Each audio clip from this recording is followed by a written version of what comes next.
Sige. Okay, good morning. I'm Eri Santiago again from Safe Travel PH. So quick ano lang, no, survey siguro. Sino dito yung member ng club? I mean, nung org, maraming members. Sino yung sasali dito sa contest? Or parang hackathon? Ayan. So medyo pero tinatry ko ano no, isipin ano yung pwede ko i-present. Medyo loaded yung presentation ko pero limited yung time. Siguro pwede natin i-focus doon on data talaga, no? Kasi data naman talaga yung focus natin today. And very good din yung presentation earlier with Sir Eldon na set up no, kung ano yung framework natin sa government in terms of planning for transportation. So public and active transport. So I think kayo na mas ano, na familiar na kayo sa term na active transport. Sino yung first time na narinig yung term na yun? Or nagiging popular na rin term na yun for our biking and cycling. So yung focus ko siguro today or this morning ay data analytics for urban transport planning. So again, we are Safe Travel PH. So we are a startup, tech startup based here in UP.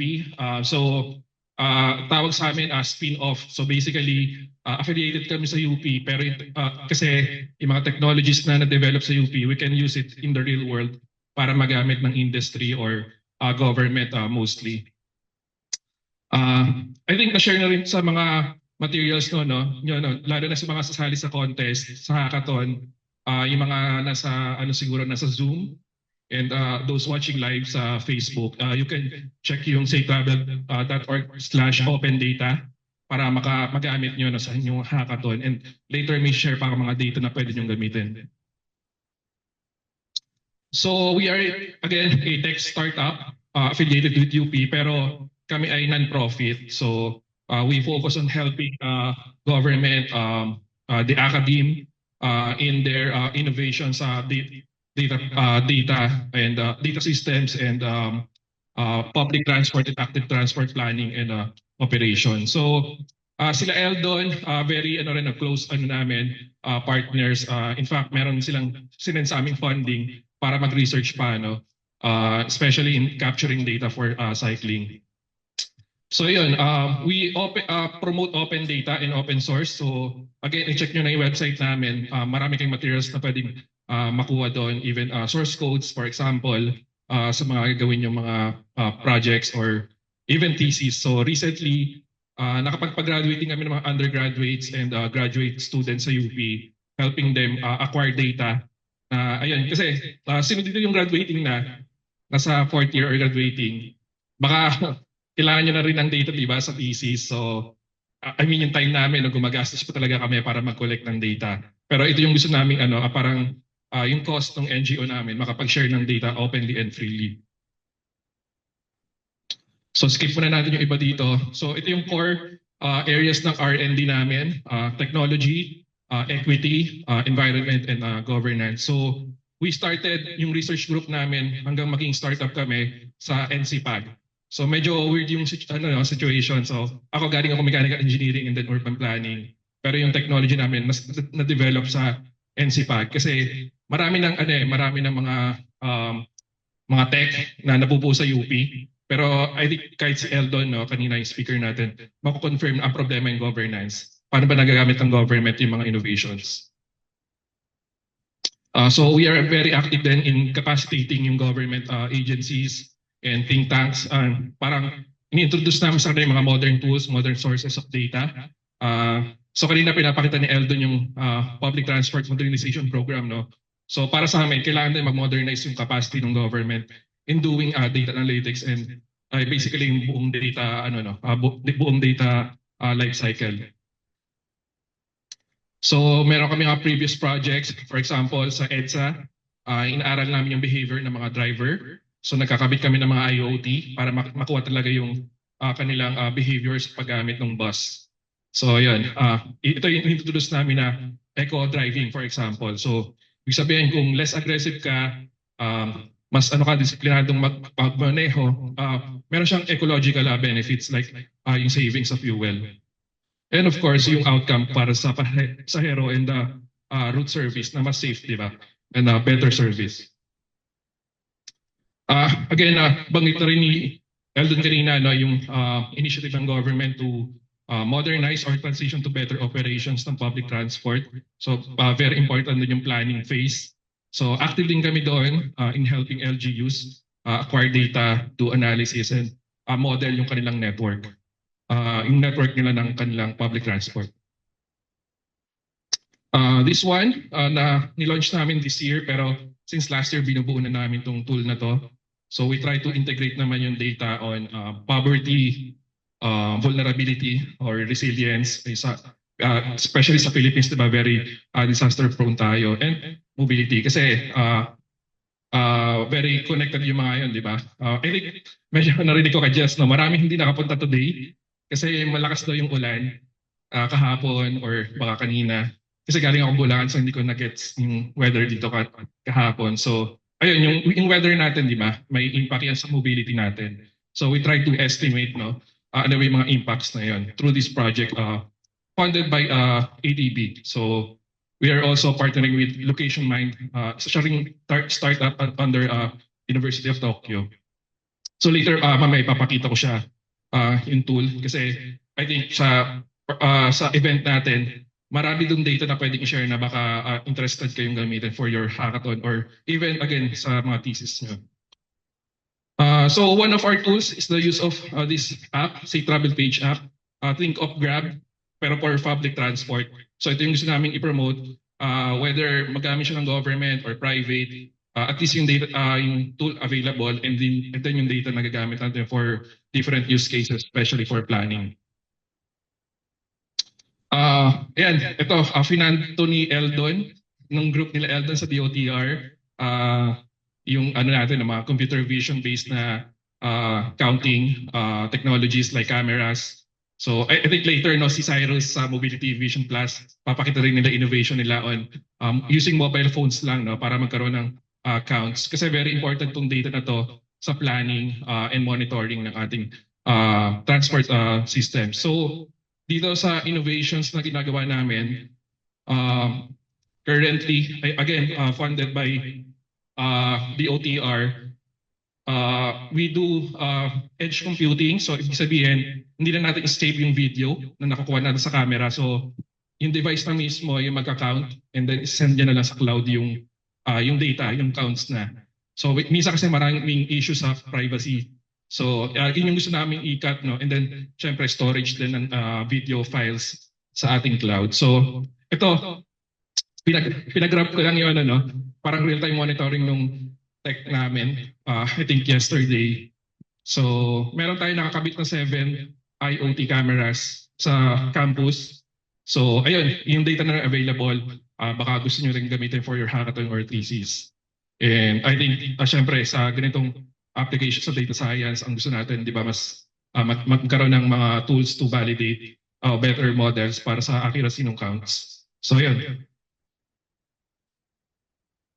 So 7 locations to, including yung mga ano natin, mga entry points sa campus. And we are also helping, I think baka sobrang bata nyo pa, baka hindi nyo na maalala kung ano yung UP Bike Share. So meron tayong before na bike sharing system sa UP, pero nagkaroon ng pandemic. Pero right now, we're helping them to restart yung system nila with better technology, no, para dun sa kanilang operations. Ito mga sabihin natin yung mga cost-effective or even open source, madali lang implement na data collection.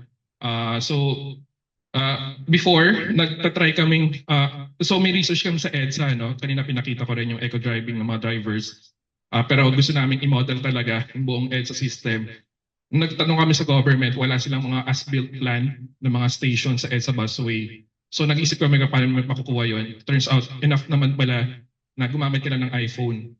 So yung iPhone natin, meron na yung mga LiDAR technologies na accurate yung pag-scan niya for 3D modeling and building ng kanyang as-built plans. So ito rin, yung data na to ginamit ng partner namin na mga students, and actually naging sa recent na thesis contest engineering, sila yung, I think, second place sila, no? So ginamit nila yung data to assess yung parang level of accessibility ng mga EDSA busway stations.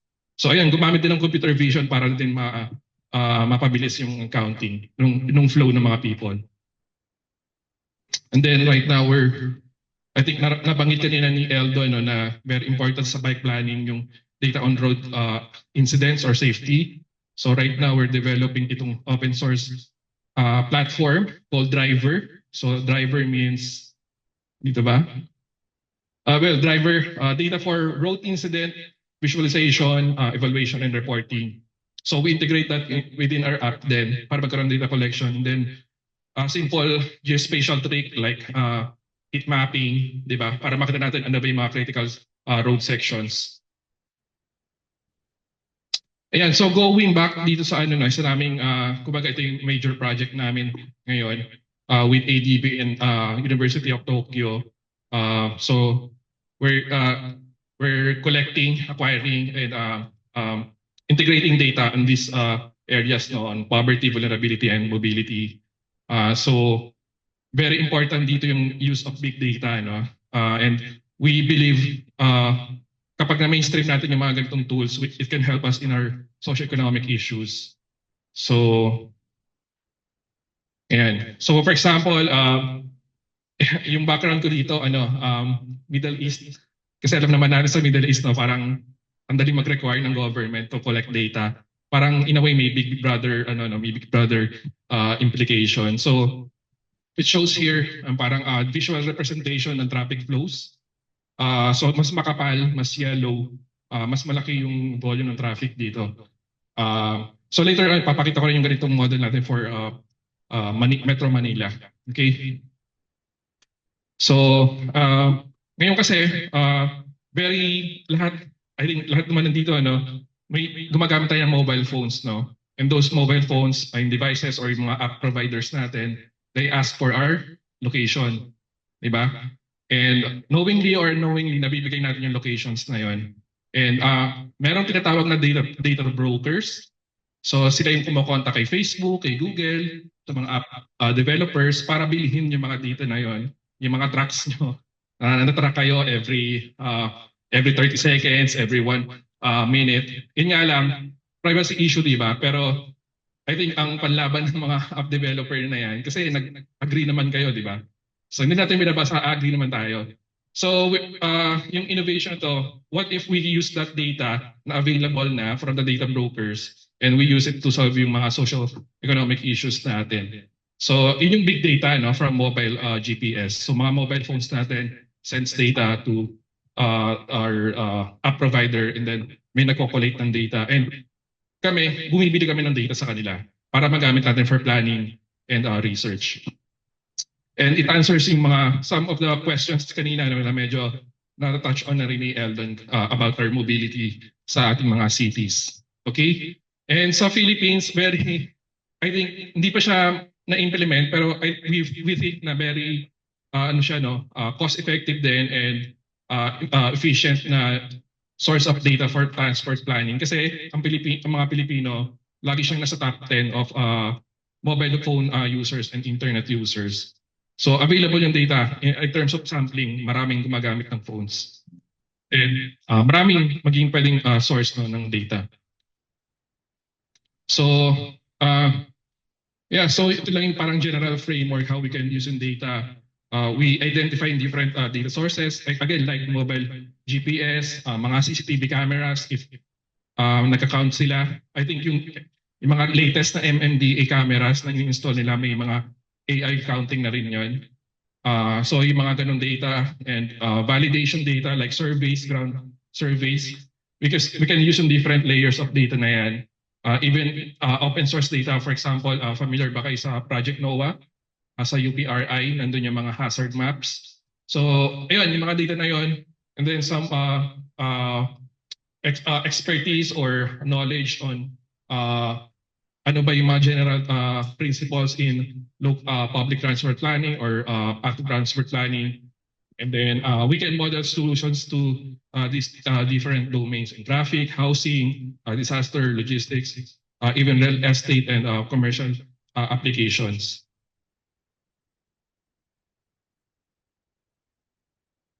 Sige, medyo skip ko na to, Ayan, i-play natin to. Ay, nagpa-play na. So ito yung actual data, I think October 2022. So yung parang yung period na medyo nag-restart na yung economy natin, yung medyo balik back to normal na yung mobility patterns natin. So ayan, so from the morning, ayan, in time lapse niya na nakita nyo na parang nag-green na yung, ay, nag-blue na or darker blue yung mga road networks natin. Ibig sabihin, nag-increase na yung traffic on those roads. Ayan. So again, captured to yung data from, I think, 5 million unique phone users sa Metro Manila. So, and any given day sa Metro Manila, meron tayong mga 20 million siguro na tao. So 5 million out of 20 million. And then we do some kind of parang calibration. Paano ba magiging representative yung 5 million out of 20 million? So ito yung output niya. So syempre, dapat makapal dyan yung EDSA. No? Nakikita nyo. Ano? Okay, so in terms of yung parang pipeline niya sa data science, paano ba ginagawa yung ganitong analysis? So parang quick ano lang tip how you ano yung parang ano niya no, yung algorithm. Basically, meron kang tracks of points from the devices, unique devices, and you cluster or identify ano ba yung behavior ng points na parang nag-stay lang siya sa isang lugar. And ano yung behavior of points na parang gumagalaw siya. So yung kung delineate nyo na yung dalawang bagay na yon, stay or move points, magkakaroon ka rin ng parang classification of trips or identification of trips. And then, ayan, pwede natin gamitin yung iba pang sources like yung mga Google Maps API or open source maps, ano yung mga points of interest, saan papunta yung mga points na to. So we can identify din also ano ba yung characteristic ng trips na yun.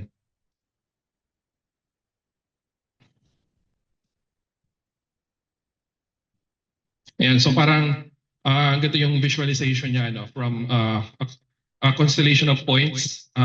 We should be able to produce something like this no, na mas ano na no, unique na yung trips and later on mas ma-identify pa saan ba siya pumunta, saan nanggaling. So sa transport planning and modeling, yun yung tinatawag na origin and destination. Yun yung number one na important sa transport planning, origin and destination points. So yung mga population natin or sample of a population saan nanggaling, saan papunta. And later on, introduce ko rin saan nyo pwedeng makuha yung data ng origin and destinations for these tools na pinapakita ko ngayon. Yan. And then also we can do clustering to identify no, kung ano yung mga parang life patterns ng mga tao. Meron ba dito mga night owls, ganyan, or early birds. So pwede natin gamitin yon. And it impacts yung planning for example, disaster preparedness. Dapat hindi lang tayo nagpe-prepare sa umaga kasi ang disaster pwede rin dumating ng gabi. And then, lalo sa Metro Manila, maraming buhay pag gabi. So maraming nagko-call center or yung night shift nila, di ba? So mahalaga maaral yung mga ganun. Ayan, so ito yung macro level visualization ng origin destinations or trip patterns ng Metro Manila. So again, siguro i-visualize lang na mas makapal yung line niya, mas malaki yung volume ng trips from those pairs of origin and destinations. So ito yata naka-ano siya no, naka-group by barangay and then so ano yung mga trips between barangays dito sa Metro Manila. And tawag ng Greater Capital Region no, kasama yung Bulacan, Rizal, Laguna, Cavite. Ayan. So okay na meron kang ano no, grand data pero very important sa mga interventions na we can pinpoint dun sa communities sa mga barangay levels. Kasi ang ano naman ang interventions by barangay, di ba? So for example, last year may inaaral kami sa specific area na to sa Quezon City. So sa Payatas, very unique kasi yung situation ng Payatas. Nasa pagitan siya ng Rizal and Quezon City. And then maraming informal settlements doon kasi doon yung parang dinala yung mga people dati from the city core, dinala sa outskirts and then yung area na yan, disaster prone.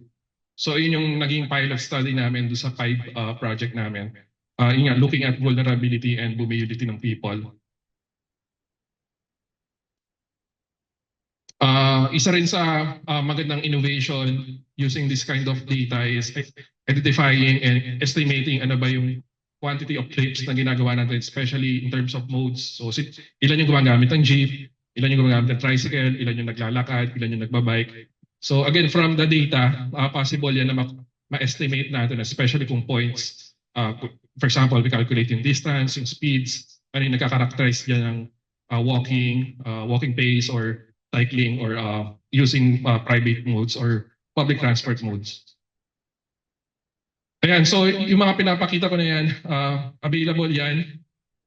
Pwede nyo i-request sa amin along with yung pinakita ko ng link. Gusto nyo pwedeng tingnan na agad yung mga open data.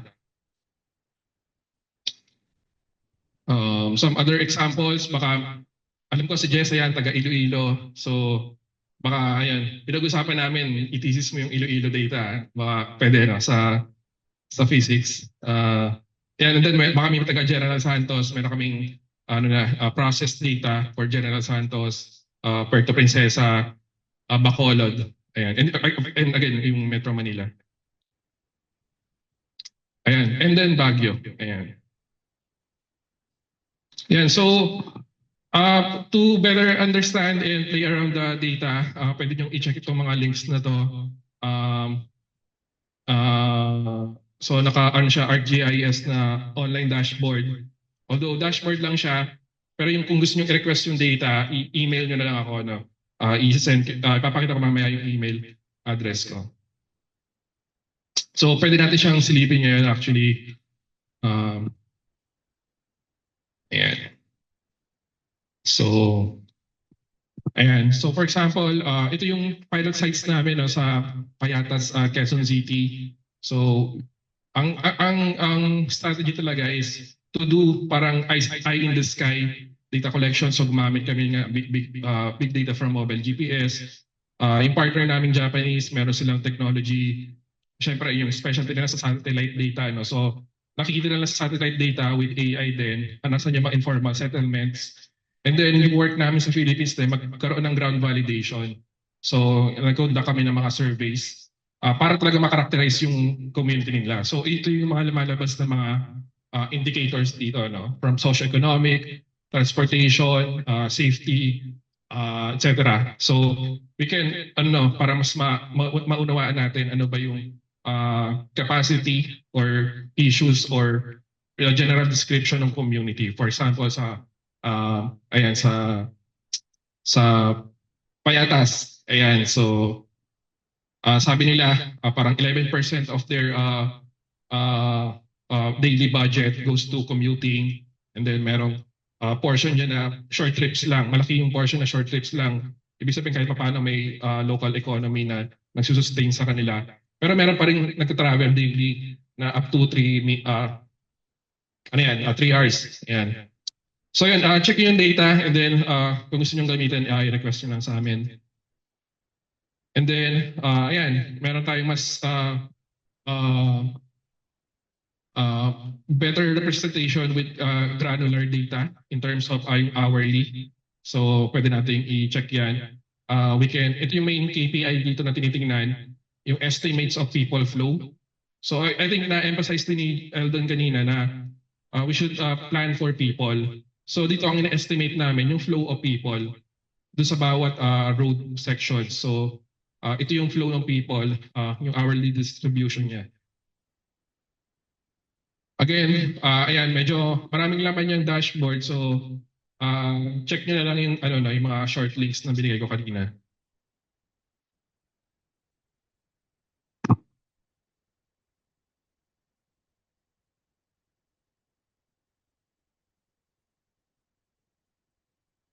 Okay, so magto-12 na, no? Gusto ko sanang introduce yung onting mga mobility concepts, no? And kanina medyo na simula na rin ni Eldon.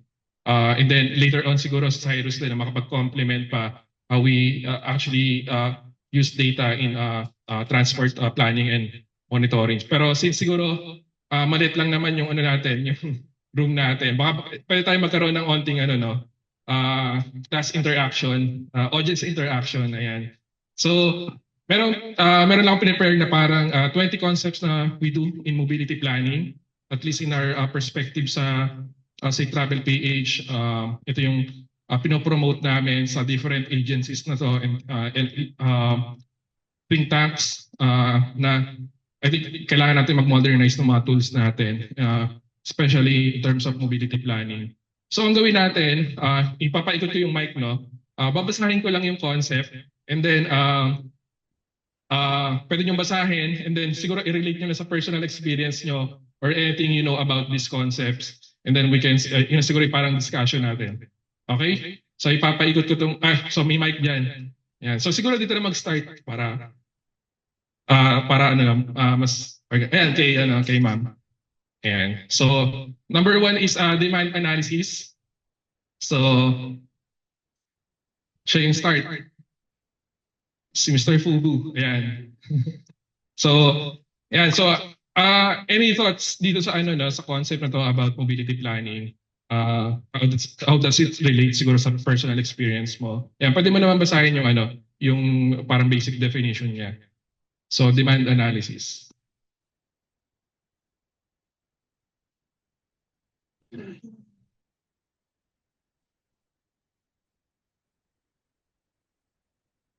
So siguro basic question, no, ano ba yung dinademand mo kapag mag-travel ka? Ano ba yung parang mga kinoconsider mo talaga pag nag-travel ka?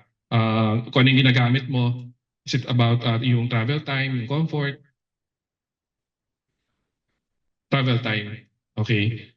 So, gaano ka kadalas nag-travel?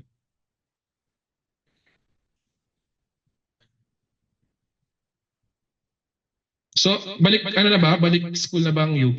Wala nang online classes. Okay. Sige. Meron ka bang mga parang ano na develop na patterns ng demand mo for travel like may lagi kang ginagamit na mode or route? Usually po, UV, yung van po yung ginagamit ko, or UV. FX. Okay. Tapos po, pag pabalik from Diliman to Taft, if ever nag-rush na po, pag Taft po, mag-LRT na po ako. Okay, thank you. Sorry kasi small group lang tayo, pwedeng pa-introduce lang ng name and then bago mag-ano. Sorry, ano yung name mo? Name ko po is FJ. Okay, thank you. Sige, next tayo. Okay, siya naman. Introduce lang yung name mo and then basic ano lang. Ano yung thoughts mo or comments dito sa ano sa concept na to about mode choice? Good afternoon po. I am Phoebe. So regarding sa mode choice, I think ano ba? Depende sa location kung may different choice ka ng public transport kasi may ibang location na parang, for example, jeep lang meron. So depende sa location. Location. Factor din ba yung allowance? Medyo. Ayan, Yeah, factor din siya. ayan. Okay, sige. Medyo wala pa rin time para magana. Sige, next. Thank you. Sige, dito na.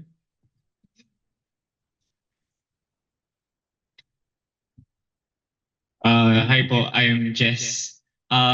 Dito, ano ba? Am I correct when yung idea ko dito na if yung pipiliin kong network is yung less na mag-walk ako? Anything about design, network design? Not necessarily yung choice mo. So yung place kung saan ako pupunta from Saan ka nakatira ngayon? sa loob lang ng campus. Pero dati nung mid-year, nasa Mandaluyong.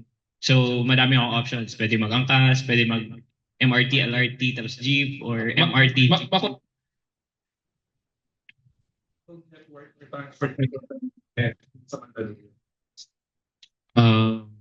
Parang hindi... Parang madaling, ano yung network na parang madaling maalala? Madaling matandaan. Hindi ko maliligaw. UP or Mandaluyong? Sino mo? UP. UP. Oo. May oval tayo. Oo. Sigaw ka na. Or hanapin mo kung nasa ng ikot. Oo, may orient. So yung parang idea ng cohesiveness, no? Na mas ano siya na mas madali siyang intindihin, and yung every part of the network, ay nga, it leads you para doon sa ano no, sa convenience, especially pag public transport. I think ito yung medyo problema na sa Pilipinas. Ay hindi dati hindi siya problema kasi sabi nila pag naliligaw ka, maghanap ka lang ng jeep ng Cubao. Ayun, di ba? Jeep or bus ng Cubao. Ngayon kasi marami nang nakat na routes na wala ng Cubao. So yung parang network design, medyo dun in the words of open government. So ayun, yun, marami kasing changes sa network ang ginawa nung pandemic yung government. Okay, so yung mga nakasanayan ng mga tao, yun, nawala. Okay, next. Accessibility. Blix po from NU Manila.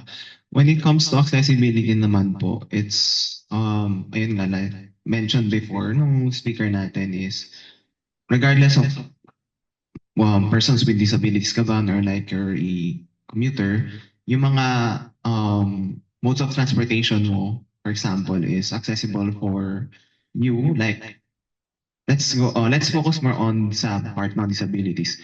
You have some ramps, PWD ramps, or like some avenues for them to access yung train stations, for example, or like yung sa bus stops, merong mga friendly areas for them. And personally po, yung sa accessibility naman, accessibility-wise dito sa around sa metro is medyo, well, it is very accessible in the mere fact na lahat na lang ng parang walang definite stop. Or for example, wherever you are sa road, basta dadaanan ka ng jeep, para ka lang, mag-stop ka doon. So it's very accessible. But then, at the same time, it's unsafe kasi yun nga, it's possible cause or hazard for accidents po.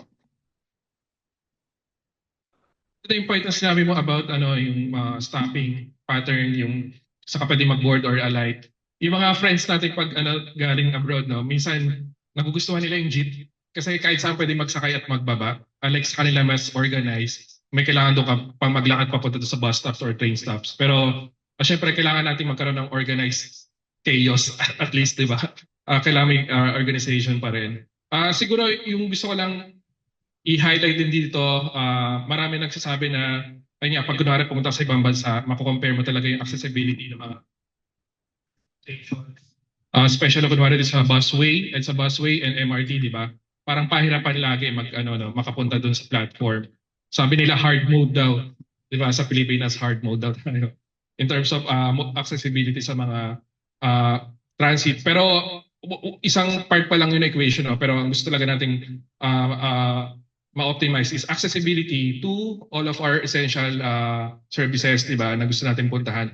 Accessibility sa school, sa health services, and commerce, etc. Okay?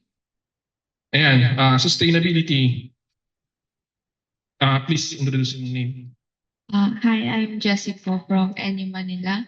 So, sustainability po. I think sa Philippines naman po, we are now leaning towards sustainable options po when it comes to public transport, like yung e-jeeps and the rise of e-bikes po and such. And also yung katulad nga po ng nabanggit po kanina, yung modernization po ng PUV.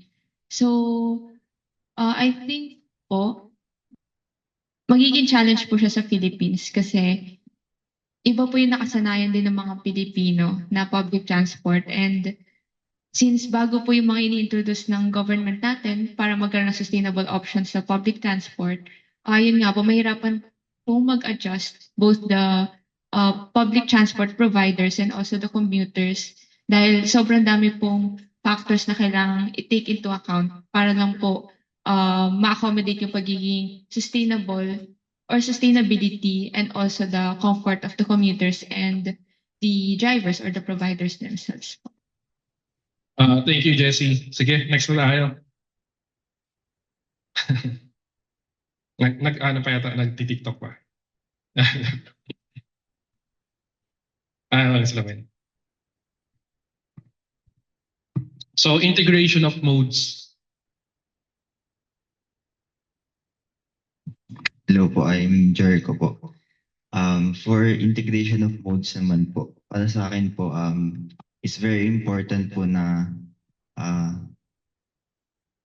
na bukod po sa malapit po sa mga sakayan yung mga mode of transportation po natin is dapat marami din po tayong choices na pag kunyari, katulad po ng nabanggit po kanina na kapag hindi po available yung trains po is meron pong alternative na pwede po kayong sumakay ng bus, which is po ngayon medyo problem.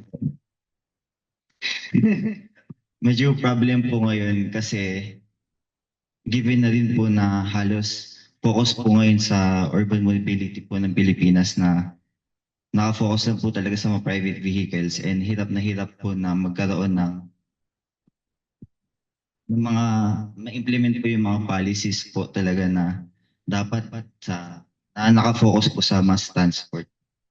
Thank you. And gusto natin kapag nag-travel tayo, whether kailangan isang lang mode or kailangan natin mag-shift ng ibang modes, gusto natin na parang mas suabe, di ba, in transition. So, kunwari pag laging example yung Japan, no? Pag sa Japan, paglabas mo ng train station, mall na. And then, konti na lang, pwede ka na mag-taxi or lakari mo na lang. Yung ganun kaswabe ba? Hindi yung every transition, phase, no? Parang may obstacle. Ayan. Sige, next. Frequency And hi. planning. So I am Altan. On frequency planning, feel ko kasi madalas kasi for public transport, if not at least multimodal, napaka-frequent siya for weekdays, especially for working. And I think one thing I've noticed, kasi parang for example yesterday, I came from Guadalupe Station. Tapos as early as 4 p.m., traffic na northbound and also as well as southbound. And ayun, marami pa rin cars and not well integrated for like some places in the city. For example, around Rockwell, there's limited available transport, parang jeep, but not enough inside, let's say, malapit talaga sa power plant wall. Yeah. Ito yung hindi pa masolve na problem ng government, yung talaga magkaroon ng frequency. Kunwari, peak hours, every 3 minutes may darating. Pag off-peak, every 10 minutes. So, yun yung gusto i-plano ng government, pero ngayon hindi pa rin na-solve. Sa best practices sa mga ibang bansa, frequent and reliable yung kanilang services kasi sinasubsidize ng government na kahit walang sumasakay, babayaran ka ng government para lang maging frequent and talagang ma-encourage yung people na sumakay sa public transport instead of gumamit ng private cars kasi alam nilang may darating, di ba? So, ayun naman yung talaga yung dito. It's more on a public investment talaga para magkaroon ng reliable frequency. Okay? Pero nice point doon na ayun nga, yung experience natin naapektuhan, di ba? And baka later on, dahil nakikita natin na wala namang dumarating na public transport, gagamit lang ibang modes. Okay, capacity management. So, please introduce na lang din, no? Hi, Cass. Parang kumonti na tayo nung nagkaroon ng Yeah, sige. Okay, for capacity management, during the vehicles and especially during rush hours like early in the morning and also in the afternoon kung saan like uuwi na yung mga tao, ensuring na mayroong mga vehicles to accommodate yung mga papauwi and papapasok na tao. Siguro yung mga ways to do this is yung ng LRT extension and also yung EDSA carousel, it also accommodates that.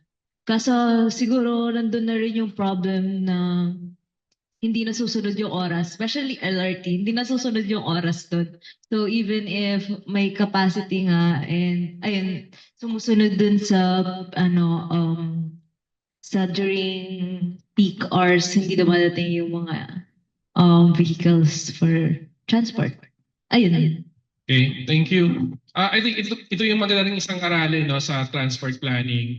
Para siyang optimization problem. Ilan yung kailangan natin sa peak hours, ilan yung kailangan sa non-peak, and ano yung capacity to meet the demand. Yun, sige. Next, ticketing and pricing.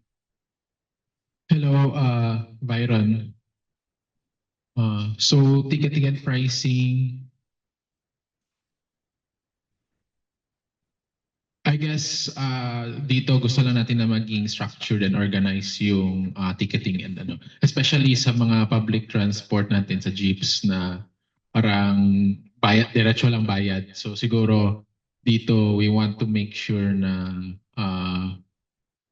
may structure dun sa ticketing and pricing. Sa ibang transport like siguro sa bus, may mga ganito na, pero sa jeeps, yun yung chaos pa yung ticketing natin. So gusto nyo ba yung mga jeep mag-beep na rin sila? Gusto nyo ba yun? Yung beep card or GCash, QR code? Gusto nyo ba yun? Yeah, I think maganda na may option din na Oo. pwedeng card or beep card or pwedeng cash. Good suggestion na option.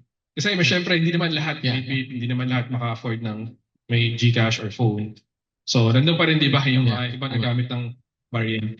I guess ito yung problema sa modernization program natin. No? Ang daming gustong gawing high-tech, yung mga bagay-bagay, pero hindi naman, kailangan option lang. Ayan.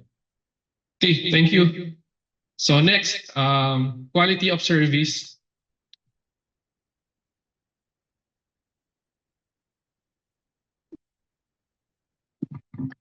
Hello. Okay. Hi, I'm Anne. And for quality of service, I guess this really applies to safety in terms of jeepneys. Kasi sometimes they really speed, ganon, and parang you're not sure, parang ano ba nasa Fast and Furious ba? Tapos minsan parang even their brakes, ganon ba, and sometimes you really don't feel safe within that mode of transportation. And I guess that really needs to be parang looked over and studied so that it can be better. And generally, I guess other modes of transportation as well, including siguro yung trains, is it accessible for other PWDs such as blind people? Ganun po ba? And is it safe for them? Can we make it safe for them? Ganun lang. Nice. So yung quality of service, parang pag sinerch nyo yan sa mga literature, marami pa yung mga themes like yung safety, accessibility, mga binanggit niya kanina. Kunwari pag nasa private sa company ka, merong di ba parang service quality feedback system, ganyan, di ba? So yung mga public transport providers natin, wala silang ganon. Walang nagsasabi sa kanila na unless di ba, 24 oras.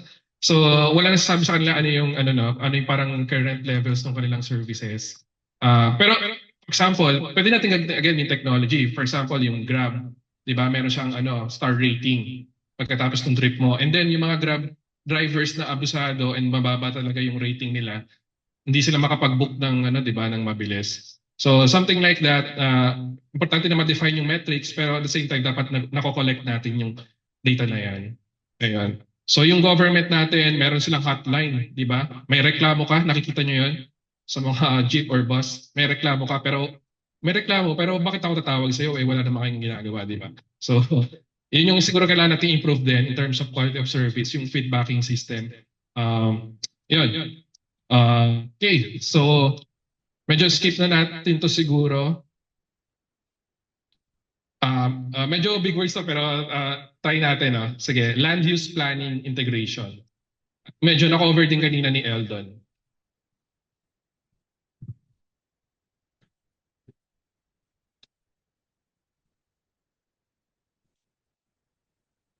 Hello? Hello po, I'm Jeka from Mabuhay University, Makati. Land use and planning integration. Actually, I have so many things about this because I've been to different countries na din. And I can say that their transport system, especially Taiwan, actually I admire their land use planning integration. Kasi their transport is actually elevated. So nape-preserve nila yung forest area nila under kasi elevated yung mga nila, yung mga roads. So meron silang mga roads sa baba for to travel from different province of Taiwan. Pero most especially yung transport system nila in urban areas is elevated. Pero yun nga, parang nasabi po nung previous speaker natin that it is high costing, yung mga elevated na roads.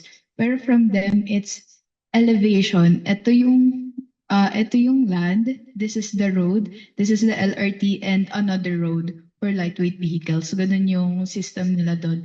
And I think the main problem in land use planning integration is the more na tawag na to, the more na ina-upgrade natin yung mga kalsada natin is the more na nababawasan natin yung area of forestry, which is yun nga po. For example, in Manila, especially in Intramuros, parang yung the spark of environment na lang doon is this park. What is this park? No, the other park sa likod. Yeah, Aroseros. Siya na yung parang natitirang forest and urban area. So ayun po, I think land use and planning parang medyo mahirap siya sa atin sa Philippines because madami tayong population, and then yung budget, yun talaga yung problem when it comes to land use and planning integration. Yun pa. Thank you, no? Parang pwede na yung entry sa essay. Sabi mo. Pero maganda, no? Maganda yung relate mo din about parang nilayer mo na sana nandito rin yung forest, nandito yung ikaw taga Mapua sa Intramuros, di ba, accessible yung mga different heritage sites, maraming kainan. Pero sa Intramuros, gaano ka mura tumira doon. And then very rin, no? Yung housing doon, parang hirap din makahanap, kunwari magre-rent ka rin. So I think ito lang naman yung core ng land use planning integration with transport is that gusto natin na yung mga gusto natin gawin sa buhay, yung parang in-envision mo kanina, very accessible lang, no? Kasi yung land use, nandun na sila. Ang tawag doon, mixed use na land use. So maraming pwedeng gawin. So kunwari, yan, taga Manila kayo, familiar kayo sa TAF, di ba? Laging pag may bagong tore dyan, sasabihin nila, mixed use, di ba? Tirahan na, tapos may commercial. And then katabi ng 5 minutes away, 3 minutes away sa station, di ba? So yung parang principle na sinasabi dito na nag-operationalize ng land use planning integration, which is yung transit-oriented development. Ibig sabihin, you develop around the transit areas, yung mga stations, ganyan. So ayan, kunwari, yan, LRT1.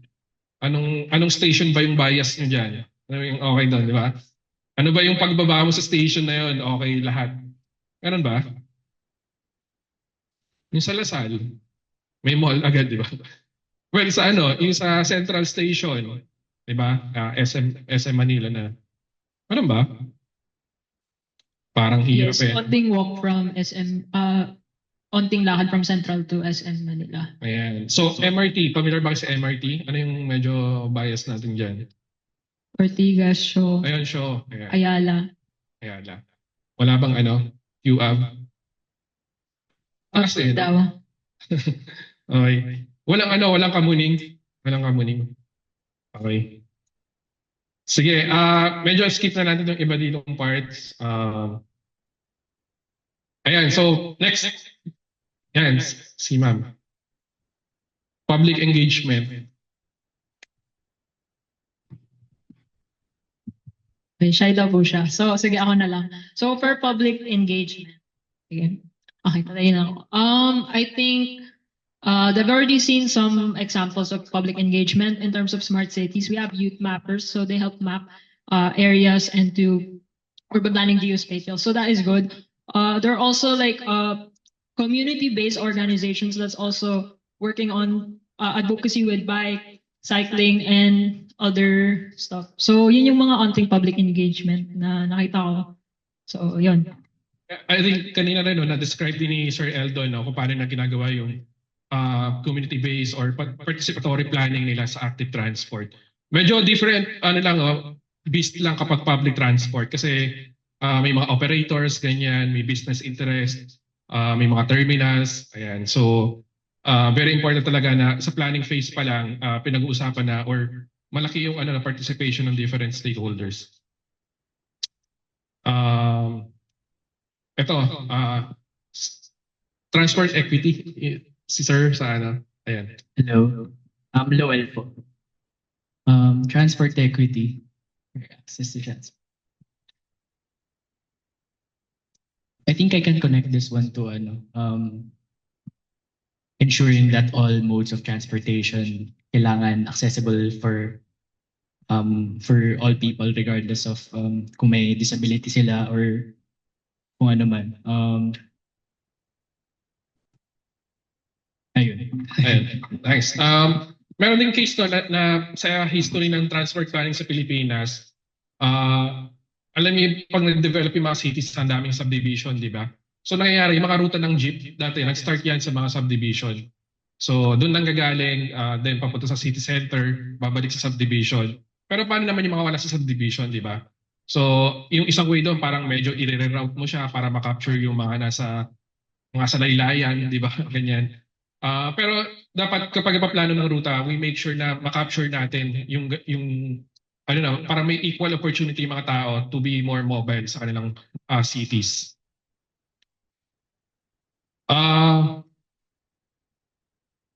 Ayan, siguro ito na lang last na, no? Sino gusto mag-volunteer?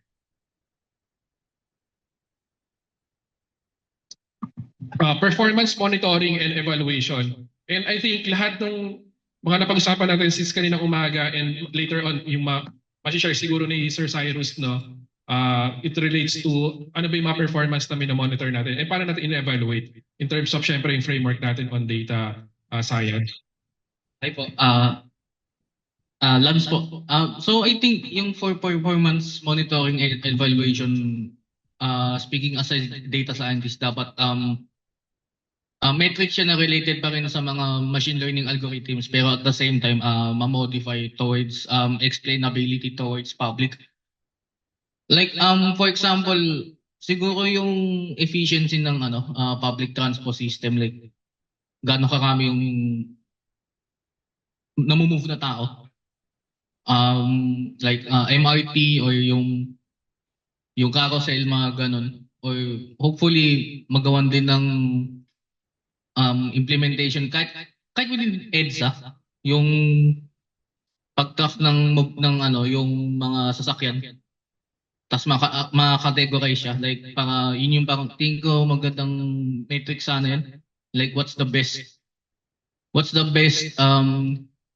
transportation system to traverse EDSA. Like yun lang po sana. So basically kailangan ng data, no, and ma-define, no, ano ba yung mga metrics na kailangan nating i-measure. So nabanggit mo nga, no, na baka hindi yung number of bus na dumarating pero number of people na namumove ng bus. And then, isa rin sa key metric na kailangan natin i-monitor, ano ba yung mga travel time talaga natin. Kasi hanggang di natin pinapansin, hindi natin ina-expose yung problema sa system, palaki na ng palaki yung travel time natin. No? So siguro dahil matanda na ako, medyo may historical data ako nung aking travel time.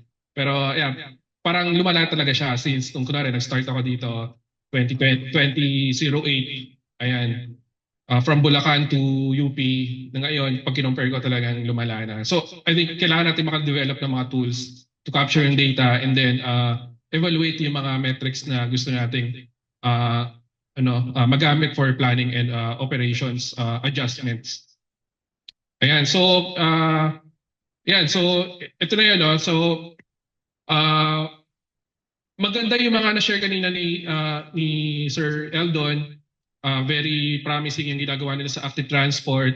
Right now, we're helping them develop din yung mga tools and processes para makapag-inform ng kanilang mga projects and investments. Pero very important talaga doon, and I think pag nandun na kayo sa field ng data science talaga, after graduation, in the real world, nandun kayo sa data preparation, data processing.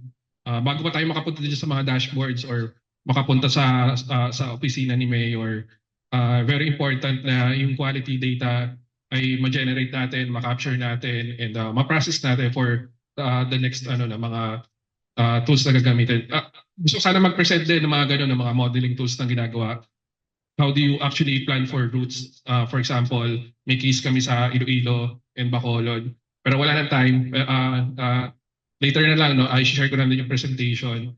And I think wala nang time pero kung may questions pa, yep.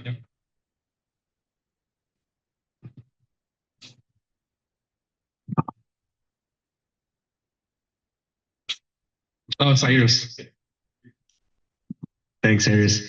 Yung question ko is regarding yung sa OD data with regards to the GPS data. Ano yung data source nun? City data ba yun? Tama ba? Yeah, city data, and then meron pang mga data brokers yan na tinatawag. Ano sila, mga accredited ng Google or Facebook na talagang meron silang ethical and technical capacity to protect yung data. Siyempre, privacy yung issues. So, ayun, sila yung nagko-collect ng mga different data sources from Facebook, Google, and then we source yung data sa kanila, and then we clean para maging origin destinations. Magagamit for planning. Sige, mamaya na lang actually. Mamaya na. Are there other questions? We'll now opening the floor for that.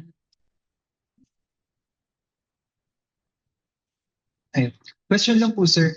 How do you think the media portrays po ito or prioritize po yung pag-showcase po or pagpapublicize po ng data science, especially po sa transport system po? Good question, no? Kasi media, well, yung journalism na field, di ba? Dapat very evidence-based, ganyan. Pero interestingly, lahat naman tayo nag-travel everyday, no? 2 to 4 hours. Pero yung airtime niya sa mga news natin, hindi masyadong nabibigyan ng priority, di ba? Ang news lang dyan, traffic sa EDSA, anong bago? Traffic naman lagi sa EDSA. Di ba, mga traffic updates, or kung may mga rally. Yan. So I think in terms of sa parang literacy on what's available, what's not in terms of data, hindi pa masyadong well-oriented siguro yung mga media organizations. Maybe Rappler, check nyo yung Rappler, no? Meron sila mga binubuong programs din na talagang maging data driven, no? Yung mga evaluation ng mga issues na nakikita natin. Pero yeah, pag pumunta ka sa news, very rare, di ba, na makakita ka ng data about public transport. Well, number one, yung main maintainer, di ba, ng data dapat government, hindi sila nag-share masyado ng data. Yun yung gusto namin i-promote sa kanila, no? Kaya open data kami advocate na we can help you build the systems para ma-open siya. Kung problema niyo privacy, ayan si DICT tayo, di ba, ngayon. Even sila nahahack yan. Ang daming nag-leaks diyan. Pero yun yung gusto natin, no, na kung ano yung essential lang na data, pwede natin sanang i-open, magamit for community engagement, for reporting, and most especially for planning. Kasi kailangan yan, hindi lang naman ng DICT, pero syempre, mara sa baba yung mga local governments. So, yun yung problema. Wala tayong parang open data. Well, meron tayong open data website, merong framework dyan ng government, pero hindi yun yung data na kailangan natin eh. So, for example, yung government ngayon, yung mga modern vehicles nila na tinatawag, modern jeep or, well, minibuses yun, di ba? Ni-require nilang gumamit ng GPS. Pero yung data na yon pumupunta sa central repository nila. Pero yun, miski sila, hindi nila ma-manage yung data na yon. Hindi ganun ka-open. So iba't ibang mga mga GPS providers na walang hindi siya interoperable or hindi mahirap integrate into one system. So very opposite yan ng kunwari sa Singapore. Meron silang data mall na website. Nandun yung mga APIs ng mga GPS ng mga vehicles, ng mga public transport. Even yung mga data about parking. So naka-open yon. So ngayon ang innovation ecosystem sa Singapore naman, dahil may available yung mga API na yon, maraming gumagawa ng mga mobile apps para pagandahan nila silang mobile apps, di ba? Makapag-provide ng better bus app na makikita mo yung real-time location and ridership. So yun, yung gano'n, yung data governance ng government yung pinaka kailangan nating kulitin, ayun, tutukan. Yan po. Thank you po. Do we have any more questions? Ayan si Jess. Yung question ko po is more on the anong mangyayari after ng, for example, dito sa PGDSC, may mga projects yung mga teams natin, no, solutions. Yung question ko po, paano nakaka-survive yung Safe Travel PH despite being a non-profit organization that is wala tayong funding, paano natin napupush yung efforts despite all these Grabe ka naman sa walang funding. No, so I think nung Monday galing kami sa parang tech talk din ng mga startup sa UP Diliman. So organized by Office of the Vice Chancellor for R&D. So ayun, participant kami doon, we give a talk din. Actually kami lang yung non-profit na startup from UP. So lahat sila mga commercial. And nakita kasi namin advantage ng non-profit na hindi namin kailangan makapag-compete sa market. Meron kami pwedeng maging niche.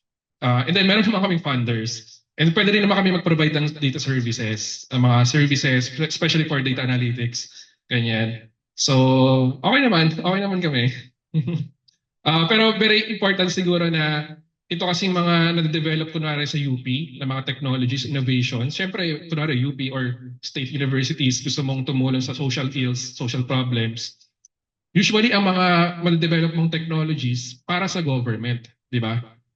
Pero, ayun, mahirap kasi makipag-engage sa government, 'di ba? Kailangan pa silang paniwalain sa technology mo. So we engage with yung mas mga higher institutions, kumbaga mga international agencies like World Bank, ADB, UNDP, para talagang magamit yung technology. So for example, itong mga projects namin sa Iloilo, Gensan, mga ginamit yan for LGU, pero ang nag-fund hindi LGU.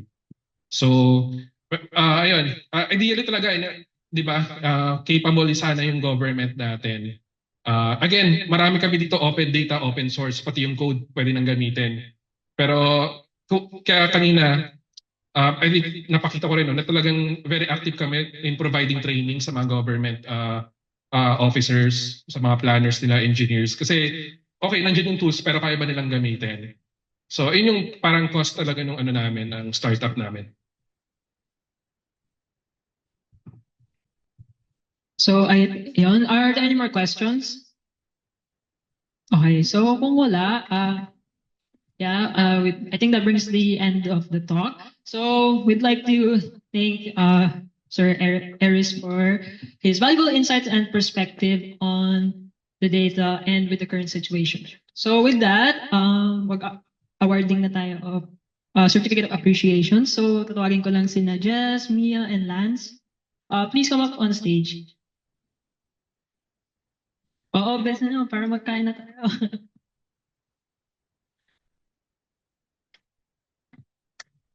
Ayun. Sige. Basahin ko po ba? Okay. So this certificate of appreciation is gratefully presented to Sir Eris Sancianco in sincere appreciation of your time, expertise, and invaluable insights on academic research and innovations in urban mobility. Fair during 2024 PJDSC, and your contribution under the theme Driving Innovation Harnessing Data Science for Sustainable Urban Mobility has significantly enriched the knowledge and understanding of participants, helping them navigate the complex challenges of sustainable urban development through data science. Given this 5th day of October 2024 at DICT. So ito po. Thank you.